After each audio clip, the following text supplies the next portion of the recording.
Indigenous-led films are joining the Toronto International Film Festival's exclusive lineup, shining a spotlight on Indigenous storytelling, culture, and history.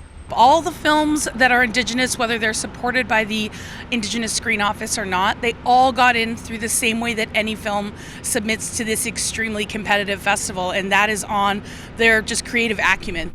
One of the films premiering this week is Ni Namadamas, Red Power Rising.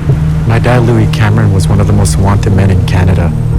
It tells the story of a 38-day occupation of Anishinaabe Park in a small northern Ontario city in 1974, protesting the mistreatment of Indigenous people in the community on a piece of land that was a traditional gathering place.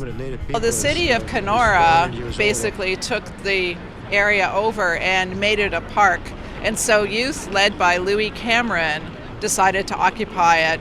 And this was one of the very first land-back occupations, armed occupations, since the 1885 rebellion. My dad, Louis Cameron, he stood up for our people. The occupation did end peacefully. The film revisits the occupation through those still living in the community. That journey of a son, like, what did my dad do? How was he effective? But yet these problems persist. So what is the point of what my dad has done? We fight not for the win, we fight because we love who we are, regardless of what the outcome will ever be.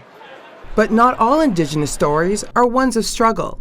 This year's lineup includes tales of love and Inuit myths. A documentary with almost no words, also set in Northern Ontario, focuses on the land and the people. Only a few words of Anishinaabe are spoken. I didn't want anybody to hear English because I wanted to be able to have the power of our language. And unfortunately, I don't speak Anishinaabe-Moan, and it's been taken a lot away from our community. So I said, let's do it nonverbal. Let's just let the people and the land speak. In the past, Indigenous stories were often told by others, but First Nation, Métis, and Inuit are now telling their stories themselves.